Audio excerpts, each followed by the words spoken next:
It is 11 a.m. this Sunday morning. Let's now take a look at the State of the Nation address, the final one by President Uhuru Kenyatta, which was delivered this past Wednesday, and take a look at some of the key issues that he did address in his last State of the Nation address before the elections.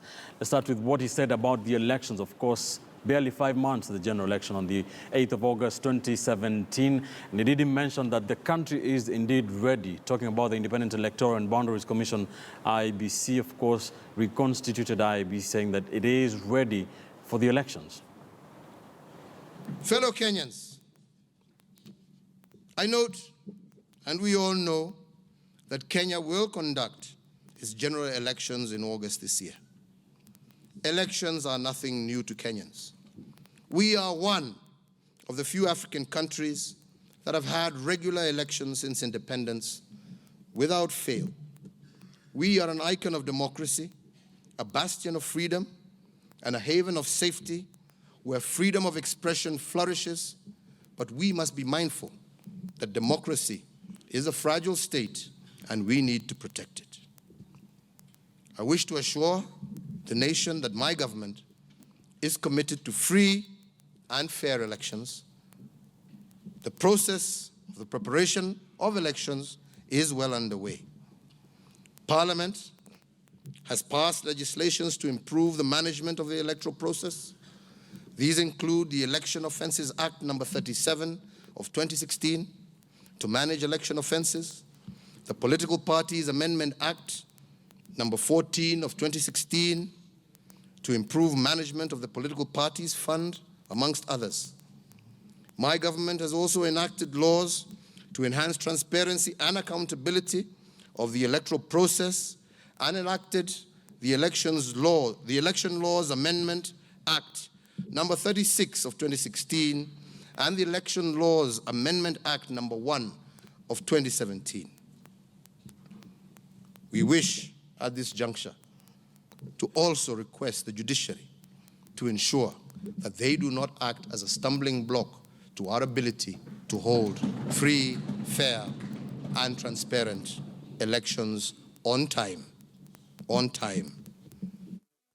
President Uhuru Kenyatta there, of course, addressing that issue, the big issue this year, 2017, an election year. Dismas, do you agree with the president? What is the state of preparedness to the election under his administration? Well, I think we need to give the president a pat on the back because he's done some covered good ground to ensure that we have a free, fair, but more important, a credible election. Like, for instance, the pieces of legislation enacted at the National Assembly, and also the fact that he gave in to the court pressure to reconstitute the IBC board. It deserves a pat on the back. But I think more important is for IBC now to come out and tell us really what Kenyans need to hear, that we have those predictable systems for unpredictable outcomes, and also look at the germane issue of the voters register, so that we remove all the so-dead voters, as NASA keeps on saying. And at the end of the day, when whoever is declared the winner in August, then everybody can have peace of mind that this was a free, fair, credible election. And also the small matter of the vendor catfights at the IBC, because I understand a lot of stuff is happening at IBC, and the commission is not able to make progress because of the vendor catfights. And we are told, according to newspapers yesterday, that actually these vendors were making the life at IBC a bit of a nightmare. All of them are Jubilee operatives. And Jared has indicated that Jubilee is a dictatorship, so probably the president needs to come in and crack the whip so as to ensure that those vendors, who for some reason after losing the tenders, they want to ensure that IBC is held under, some hostage situation doesn't take place. But outside that, I don't know whether he's done anything else. But now looking at some of the items, some of the comments he made during the State of the Nation address, they were very worrying. I was very surprised, and as a student of economics, it was very disappointing that the president addressed the issue of the public wage bill in a very casual manner. We'll come to that, Dismas. We'll come to that. That is the next thing we'll take a look at. Jared, from a NASA perspective, is Kenya ready for an election, as the president very confidently put it? Well, the president's speechwriters have perfected the art of PR. Of course, long sentences laced with very good English, but never followed up. We only wish that a time will come that the president will walk the talk. It is just the other day that NASA wrote a letter through the CS Senator James Orengo asking IBC on certain fundamental things that must be put in place before we go for elections. They responded last Friday, and instead of getting down on the issues that were raised, they started giving us sway at those issues, indicting NASA as one of the deterrents towards their progress. Because what we were basically saying is that if we are going to do elections in line with the recommendations of Kriegler Commission and the recommendations of the Joint Select Committee, then we are actually lagging behind time. But then they are saying that it is NASA that went to court to challenge the procurement process of election materials. Right. Now, what they are essentially saying is that even if they transact business shrouded in mystery, that no one should challenge them, because that is what they should be doing. What we were asking was the process upon which that tender was given to whoever. But then, they have turned tables against us and now claiming that we are the deterrent. So I tend to believe that from my standpoint and from NASA's standpoint, IBC is not adequately ready to conduct the next polls. And that is a worry for everybody. All right. Prof, from what Jared is saying, don't you think the IBC also needs to have some backbone to be able to resist any kind of political bullying from any side of the political divide? That is $1 million question. In fact, purely from my constitutional perspective, that's what they should be doing. But what happens is that they are behaving like children in a village. From house A, somebody complains, you go and report to the chief. House B complains, you report to the chief, but you do nothing yourself.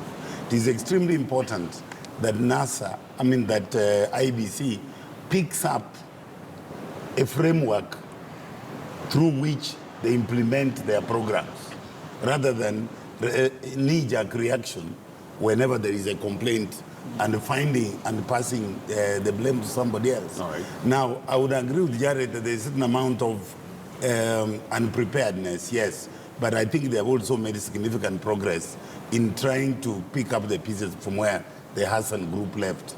Now, with regard to the comments by His Excellency the President, I have the following comment. One, he listed several pieces of legislation that have been passed. The missing link that he didn't provide was, and I urge everybody to obey these rules. That's his duty as head of state. He did not add that he's urging everybody, every interested party, to ensure there is a free and fair election. Let us all obey these rules. Now, for me, that is worrying, because when a head of state deliberately or accidentally leaves out that effort to urge people to obey the rules, to play by the rules, right, he leaves a window for people to do what they like. I would like to hear him at a public forum that let us obey the rules, unless he's setting precedent for open violation of the rules that are the ones that are destabilizing IBC. All right.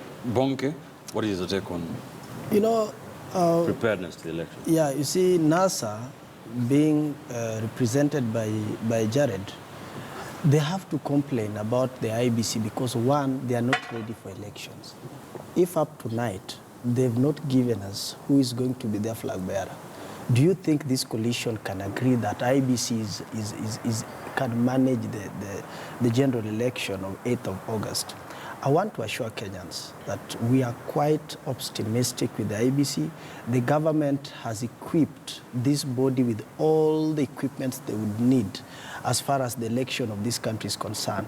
What we are advising our opponents, let them clean their house, let them rearrange their house. We need their flag bearer. Then after that, we can now know who is going to be the president of this country. But keeping on complaining that they are not ready and they have no trust with the IBC, I think it's a very cheap propaganda. And what message are they trying to send to Kenyans? Because this is the opposition, they are the opponent, and we are expecting one of the 4 principles to be their presidential flag bearer. Then at the same time, the supporters plus the aspirants are complaining about the body. This is an independent body. IBC is not responding. What is your take on the case that is in court over the cleaning up of the voter register? You see, this is a process. Oswago is been in court, and Oyombra, all those people, but they are not in the office. That's why they were busy on the street, being tear-gassed, creating commotion, destroying people's property. Yes, we chased away the previous IBC commissioners. So what's now wrong with the current commissioners we have for IBC? These people, they've not conducted an election. And when we were advising the opposition that why can't we allow the IBC to conduct the primaries, sorry, they refused because I know they want to make some money. All right. Ben, you are asking this boy a good question and he's going around it. The question was so direct that what is their take as Jubilee as concerns cleaning the register? He's now gone back to why chicken should we discuss issue which is in court? Why should we discuss? Let's wait for the ruling. That is what you ought to have said. Yeah, we cannot discuss what is in court of law. But is it important to have a clean register? Discuss that? Will it have any impact on how Kenyans view the perception of having a credible election if Kenya has a clean register? If there were some corruption allegations as far as the procurement and all those processes were concerned, let them face the law. But I cannot predict what is going to be. Let me clarify this. There is no case in court touching on cleaning the register. The matter before court is about the procurement process that a company was unilaterally given a tender to supply election materials. That is what is pending in court, but not about the register. So talk about the register. I'd like to buttress that point, that Kenya is not North Korea. All right. Or we are not in Cuba where it's a dictatorship. And it's the responsibility of every stakeholder, local or otherwise. If you smell a rat at IBC, you must go to the top of Mount Kenya or Kilimanjaro or Elgon and make a lot of noise. All right. And then it's the responsibility of IBC to reassure Kenyans that they are putting up systems for a credible election. And also, it's not the business of the President of the Republic of Kenya to tell us to obey laws around the electoral process. We know that that duty is with the Kenyan police. They maintain law and order. So if you're a Kenyan and you don't follow the law, it's not up to the President to come and tell you to keep the law. The Inspector General will move into action. All right. Let's leave that alone. Let's talk about another issue. We have a lot to cover. The issue of the wage bill, the ballooning public wage bill, the President giving the figure standing at 627 billion, that is billion Kenya shillings. And of course, that is what was seen as by many political pundits as the main message from the President. Of course, also talking about pay cuts after the 2017 general election that will affect elected political leaders. Let's listen into that.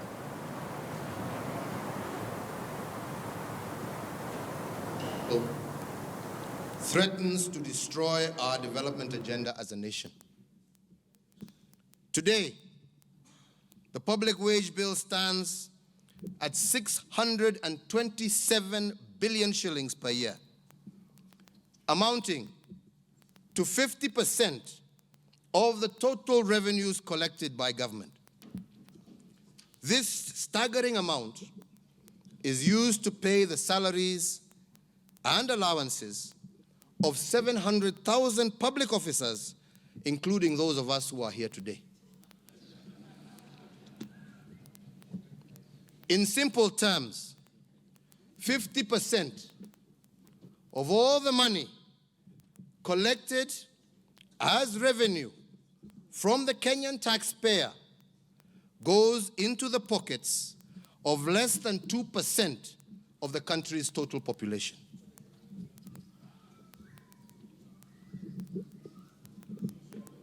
For the last 2 decades, there has been a spiraling of the wage bill, fueled by incessant strikes, go-slows, and outright neglect of duties.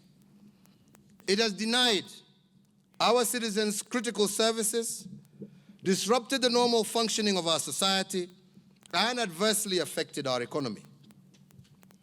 During my term, some unions have put pressure on the government to further increase the wage bill to unsustainable levels without the constitutional and mandatory input from the Salaries and Remuneration Commission. These are issues that need to be resolved by all of us.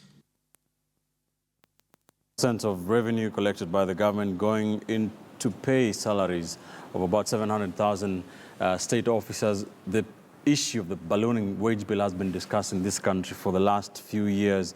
The Sarah Serem-led Salaries and Remuneration Commission having many proposals, not doing much. Prof, is this viable? What the president is saying that he supports that proposal by the SRC to slash some of these allowances and salaries by public officers, including elected leaders. Is it doable from where you stand? The answer is no. It is not doable because there needs to be a fundamental paradigm shift in the thinking about monopolizing resources. Right now, if you look at the system very carefully, the president and his team are captives of the economic elite, which happens also to translate into the political elite. In this country, the political elite is the economic elite, and the economic elite is the political elite. Now, if it is going to work, the reason I'm pessimistic that it won't work, it will require dismantling of the state of mind, the thinking. For example, every time you see anything to control, let's say MPs' wages and allowances, they behave like they live in a different planet. Now, he will need the cooperation, not just of the 98% who are left out, but primarily the participation and the positive involvement of those who currently dominate the resources. And in my view, unfortunate as it may sound, it starts with him. He must change his mentality of economic dominance, of domination of the 98%. These 2%, it doesn't matter what language they speak, there is a group that controls the national cake, among where all this money goes into their pockets. If this doesn't take place, I'm afraid it's just sheer talk. Secondly, there must be a change whereby you look at, if you look at the last few years, most of the jobs and most of the people who actually generate income, generate revenue, is in the SME sector. Now, that sector currently employs about 16 million people. Now, my completely revolutionary thinking is that a way must be found, all right, for the 2% to listen to the 98%. All right. If a way is not found to do that, and that is by encouraging people in the SME sector to be heard a bit more. So the president needs to create avenues for these people who generate income to have a say. This must, what Prof is saying, taking care of that 16 million that he's talking about, yet when the president was also talking about the economy, did mention the law to cap interest rates, which has meant that SMEs don't have access to credit. Where does this leave that economic, You raise a very complicated situation. That are even ordinary economists with PhDs, when they get into a room, they are not able to agree on the fundamentals. But then it's easy to come to one conclusion when you look at the way President Kenyatta has been managing our economy, that his brand, the Urunomics, has been a successful failure. When you look at the interest rates, for instance, when you cap them, and you look at the behavior of central bank the last couple of days, banks no longer want to give the SMEs is talking about money. They're keeping the money because they want to lend it to the states. So as a normal Kenyan, you go to the bank, they're not interested, they don't want to look at you. But when central bank places business in the newspaper, the interest is just overwhelming. So that's an indication that Urunomics has been a failure. Then number two, when you want to cut the public wage bill, just alone in isolation, again, that's a huge failure if you speak to economists. They'll tell you what the president instead ought to do is to grow the economy such that at the end of the day, the public wage bill comes below 35%, which is the international standard. Right now, if you tell people that you want to reduce the public wage bill, majority of our public servants, they earn peanuts. It's only probably 1,000 out of the 2% who earn, a lot of money. They've got a lot of resources. So if you're telling Kenyans in the same state of the nation address that our economy is vibrant, it's growing and everything is working very well, And then in the same sentence or in the same speech, you tell us, no way, I want to reduce the public wage bill. A good example would be if you're running an organization like Standard and the profits are static. If you want to make people believe that you're making more profits, is you fire so many people, you reduce on your HR resource or on the HR capital.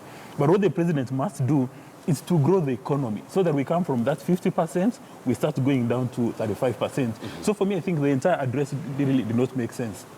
And even the other issue of the public sector, we've got a public service which does not place a premium on its principal role. Because in all economies worldwide, if you go to Singapore, South Korea, and Europe, public service is supposed to catalyze economic activities within the nation. Out of the top public servants in Kenya, who has come up with a serious policy that is which would give Kenyans a eureka moment, they've not been able to do this. If you go to a typical public office on a Monday morning, you'll find people seated at the office, they're having a cup of tea. For the money they're given, that much money they're given, you're not able to see the outputs. All right. Before I come to you, Bonke and Jared, let's talk to Chevon, who is calling us from the county of Busia. Good morning. Good morning, Mr. Ben Kitili. Ben. Thank you for calling in, sir. What is your take on what we are discussing, the State of the Nation address? And the panelists. Yes. Mr. Ben, I first disagree with Mr. Bonke that Yes. Raila failed in 2007 and 2013. Mm-hmm. To my view, that is cheap terminology, unless he wasn't in Kenya in 2007 and 2013. Okay, to leave it at that point, on gubernatorial post in Nairobi, Right. I think highly contested because if the Jubilee give Peter Kenneth the ticket, it will give tough times for Kidero to win the seat.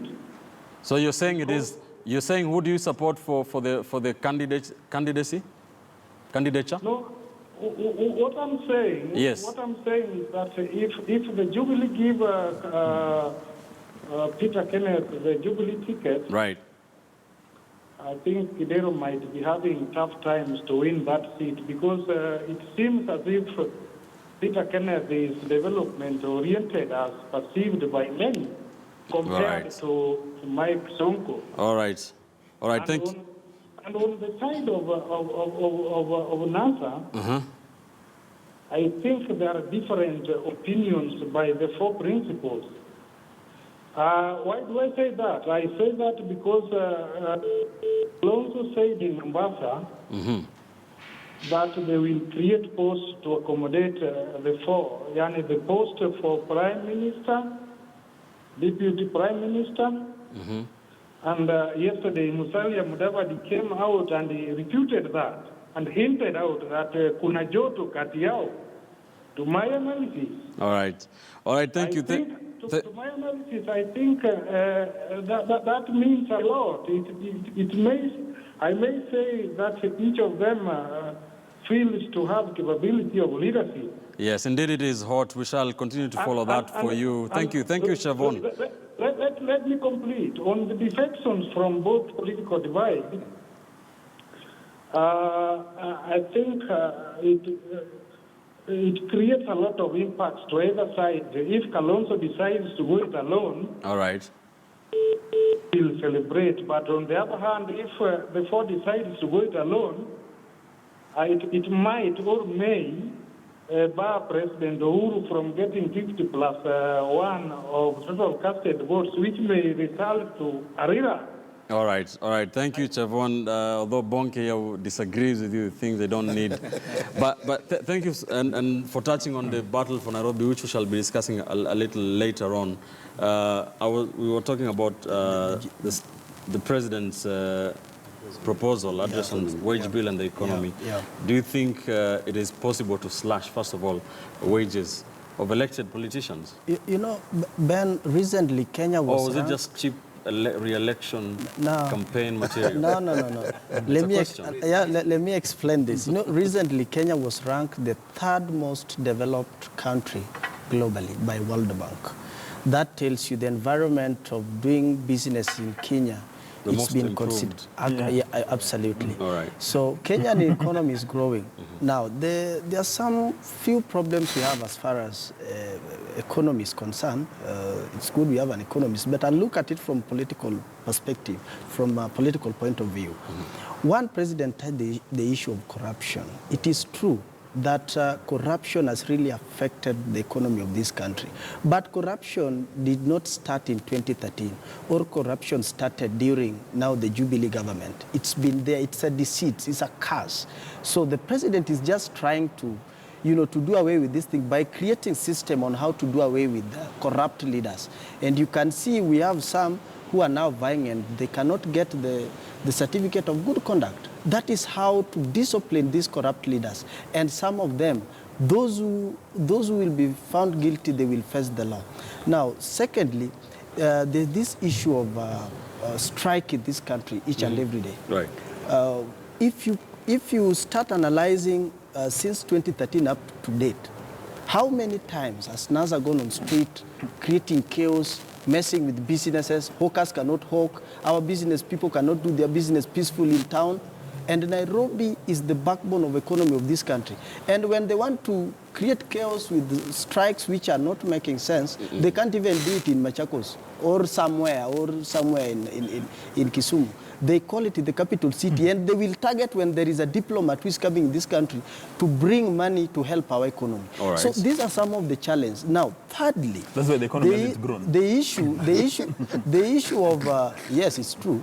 The issue of reducing our leaders' salary, I think it makes sense, because right now people are killing each other, especially those who are vying for gubernatorial seats, county reps. There are a lot of money. These people are handling billions of shillings. Some are even recently, so one of the governors from NASA sending over 50 million shillings to his girlfriend account, giving this girlfriend an instruction, Madam, sweetheart, that 50 million has come from the county government account. Right. They are just misusing this money. So for us to create some discipline, in the in electoral positions, right, we should not do this thing because of money. Let us represent the interest of our wananchi based on the manifesto we've sold to our people, right, based on the problems our people are facing down there at the grassroots.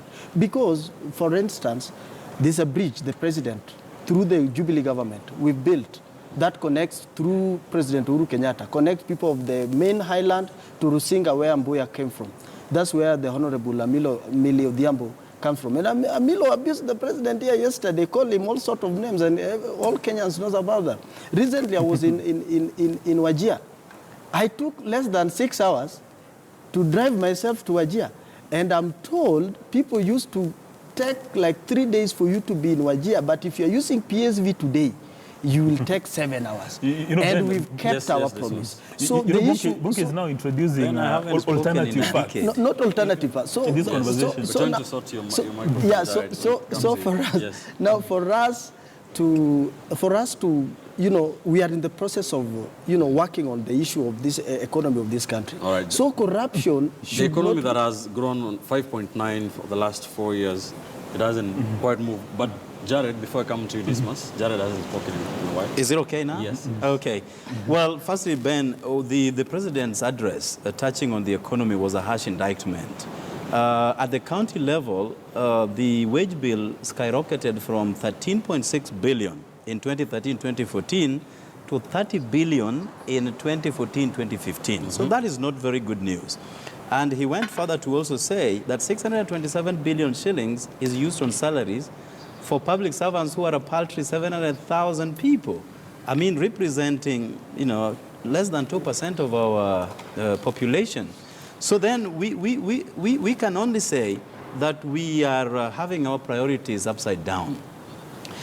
The problem is not about devolution, but right, total lack of it. Okay. When functions were devolved down to the counties, people, or rather the government, chose to retain the very positions that ought to have gone to the counties, still being here at the national government. So devolution came, but the national government did not shrink. So you have positions and you have functions that are still being duplicated within the government. So you have the county government doing the same things that are done at the national level.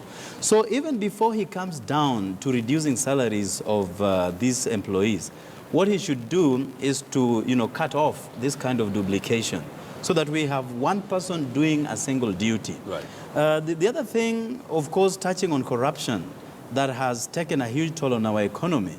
I know the judiciary has made efforts to have 90 special prosecutors, 13 special magistrates, a division of the High Court which deals with economic crimes, and also, special cases. And of course, the new Chief Justice also said that they will not delay any issue touching on corruption. But, since all these instruments are in place, we haven't seen any fat cat languishing in jail. They're still out there, still continuing doing their deals, and the economy is still shrinking. And we'll speak about corruption in a moment. I want us to finish on this issue of the wage bill. I want us to talk about something that has been used by NASA as a campaign tool, the issue of Kenya's debt, that every child being born is born with how much in debt? Yeah, well, our debt ratio today stands at 3.6 trillion. Right. So when you're born, you already owe, did they call it 90? About 100,000. Yeah. Right, so I want us to juxtapose what the president said about that and what the opposition has been saying. But before that, let's speak to Kemboy, who is calling us from Kapsabet. Kemboy, good morning. Good morning, Ben. Yes, how are you doing? Thank you for calling in. What is your take on what we're discussing? Yes, I'm Kemboy Karoni from Kapsabet. Ben, there is something I'm so much concerned about. All right. Ben, there is this issue of IBC. We are talking about elections, coalitions, realignments, campaigns here and there. But something is escaping our mind. However much we do credible campaigns, good campaigns, swing people to our lives and everything, if IBC will not have the capacity to conduct these elections, it's going to be total chaos in this country. So I would just request that the whole country should now put their energies, their minds and their discussions on, is IBC actually ready, prepared and able to carry on these elections as required? When things happened in 2007, Kriegler came to this country and gave us recommendations of, if we actually want to avoid the mistakes of 2007 in future, these are the things we are supposed to do. What are we doing as a country about that? Because that is what is going to define us as a country. The elections in 2017 will involve so much electronic issues, so much technology. You see? So in your opinion, Kemboy, what are some of the things that the country should do to make sure that IBC is prepared? We should be talking about the voters register, because that is the point of contention. You see? We should be talking about the transmission of results, because that's another point of contention. The other day I saw that a company that has no history of managing transmission to be given a tender from France. To prepare SIM cards to be used to transmit results in Kenya. I mean, it tells you clearly that maybe there is no political goodwill for good elections to be done. And then yesterday I heard the IBC chair saying that NASA should take responsibility, or IBC will not take responsibility if elections are not going to be done properly, because NASA is putting hurdles on the preparations for the election. Now my question is, why don't you do the right thing?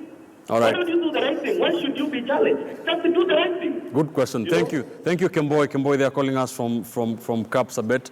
Let's talk to Mosondo as well, from Mombasa County. Mosondo, good morning. Good morning. Yes. What is your question or comment? Yes, I just want to comment regarding the President's latest State of Nation address. Right, go ahead. Yes, I agree to my brothers there. Mm-hmm. What I can say from the history, I understand the President talks about the reduction of the salary, the cut of salary of state officers. Yes. And MPC where possible. Mm-hmm. And I can remember before the last elections, 2013,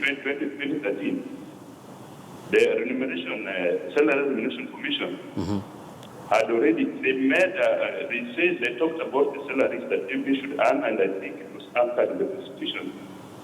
But when it comes to 2013, right, I think they fought it, and they could not be given the salary that was in the recommendation of the President. So we really wonder if it will work after 2017 as the state of address of the president. Because all along the president has been marshalling or has been pushing has been whipping his people to pass on laws which are sometimes not good for the country. And we really wonder the reason why he could not marshal them to do the same regarding their salary last time. So we don't know. We really wonder if he's re-elected, when he will do the same. All right, thank you. Thank you, Kumasondo. Very good points there, of course, on the wage bill. And we shall continue to cover that, see how that plays out after the 2017 election, see if their first order of business would be to raise their salaries some more. Let's listen to the president on a very closely related issue, the issue of corruption.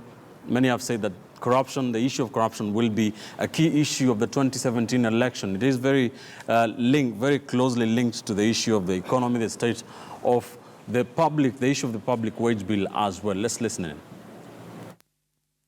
Consequently, we have traced and are now preparing for seizure property and assets worth 1.6 billion shillings acquired using proceeds of corruption. We intend to create a fund to which the recovered funds will be deposited with a view to use such funds for specialist projects to uplift the vulnerable in our society. Prof, can you react to that? Yes. What the president said is very nice. It sounds very nice. But there are fundamental problems, challenges. For example, the main challenge to this government and any other government is economic waste. A lot of people, and if you look very carefully around town, the people driving V8s in this town are 70% are Jubilee operatives. People who are on the street the other day who used to ask me for tea. Is it possible for you to prove that? No. Let me tell you. He knows it a figure of speech. Let me tell you. He meets them every day. Just a moment. It's a manner of speaking. All right. Now, I can tell you there is a street near, what do you call it, this park in town. No, where there is Nakumat. Nakumat is all over Kenya. Nakumat, Jivanji Street. Yeah. If you drive along that road or you walk along that road in the evening, from one end where there is Barclays Bank to the other end where there's Koinange Street, there will be about 120 V8s and Prados. I've been there, I've taken pictures. And when you trace the people coming out of those cars, they're all going to 3 restaurants. Yeah. And they are sitting in clusters discussing. I have sat there with a friend of mine who teaches in Methodist University. We have sat there on the table. They are all discussing tenders. All right? Tenders, discussing issues like, if this thing is worth 100 million, how can we add a zero? You know, To become a billion. to become a billion. So when the president talks about capping salaries, you're capping salaries of ordinary workers, but creating opportunities, all right, for the gravy train to rob the public purse. Now, in my opinion, and I'm saying this with conviction, if you don't cut down on entrenched impunity, you don't cut down on entrenched corruption, you don't cut down on entrenched ethnicity, if you don't cut down on entrenched favoritism, all this is PR work, cosmetic Just words. All right. And I want to finish. Give me one more minute. The reason I'm saying this is because this discussion is held by those who are already controlling the purse. He's not saying it so that the ordinary people on the street can discuss. It is for the guys, shall we release it or shall we not? Let me tell them we shall reduce it, but you will be compensated by the back door. So the complete lack of just basic decency. Mr. Kemboi said, do the right thing. Why is the president unable to get his people to do the right thing, to obey the rules? I want us to put a lid on this. I want us to conclude this issue. Jared, what is the way forward in terms of really dealing with corruption, reducing the wage bill, growing the economy from where you sit? Well, in 2015, during the presidential address, he did come out with names of 175 suspects. Of course, those who were in the cabinet were asked to step aside. Their cases, I think, were launched before the court of law, and that is what we had last.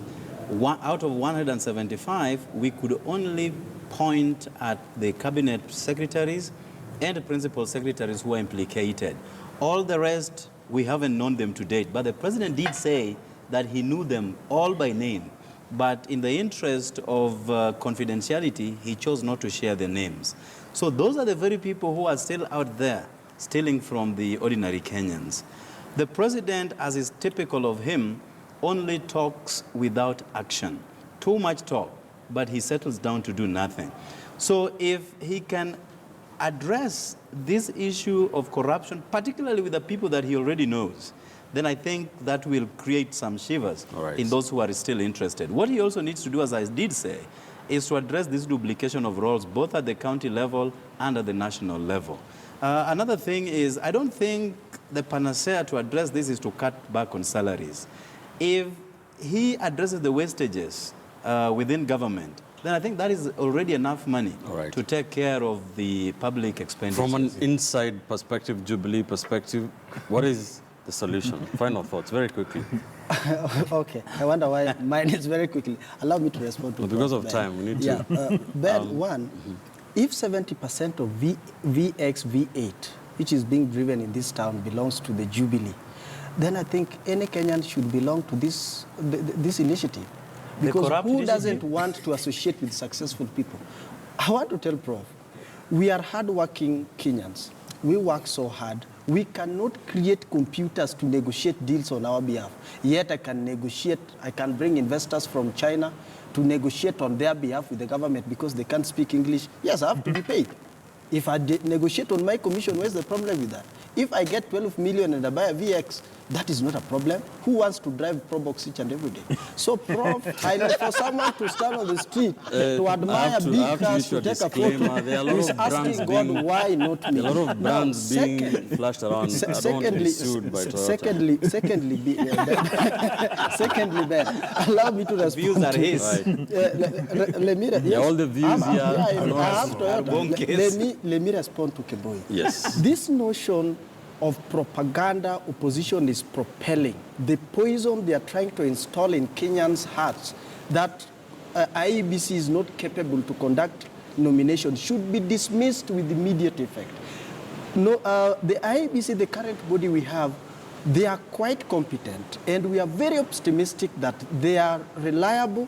They are capable of conducting this election. So this propaganda they are spreading, they are trying to tell Kenyans that, you know what, guys, because they've noticed and they've realized the defeat, so they are trying to prepare Kenyans, to create fear in them that we are not, we are not ready for this body to conduct elections. Do they want angels to come from heaven to conduct this? And we have only 3 months to Good question. Ben, I think what we must also do. Very quickly, final thoughts. Yeah, I think what we must do is commission Professor Tumbo to do a research. He's made a statement which is very alarming. That out of all the people who work hard, the only ones who become a success are Jubilee supporters. He's saying, he's saying that majority, the 70% of those who are driving flashy cars in this town are Jubilee people. Then I cannot dismiss that. I don't want to associate with poverty. And failure. And failures. So if Prof can do his research by being in town actually, Prof was connecting it to corruption. How can you, how is that related to corruption? Allow me to make my final point. Joe is driving more than 15 big machines in Mombasa. Is he corrupt? Yes. Okay, Ben, allow me to make my final point. Let this must finish I this think point. the 3 things that the president did not address in his speech and which he ought to do, and any other person who is a president, is how to address impunity, mediocrity, and corruption. Because if you manage those 3 issues, then Kenya will become a first world, as he's been talking about. Right. And in that, it's not hard to come to the conclusion that the Jubilee administration scores an A in impunity, an A in corruption, and an A in mediocrity. And if we get a government, if the NASA gentlemen can actually give us a therapy to cure those three evils, then we'll be in a very good place. Thank you, Dismas, on that bombshell. That's why we take another quick commercial break. We have been discussing the state of the nation, just a few pointers, the flashpoints of this year's State of the Nation address by President Uhuru Kenyatta is final before the August elections. When we return after this quick commercial break, we want us to talk about the battle for Nairobi. A lot of discuss a bit of politics. There has been some alignments and realignments in the battle for Nairobi on the various political seats. That's next here on Sunday edition. Don't go too far.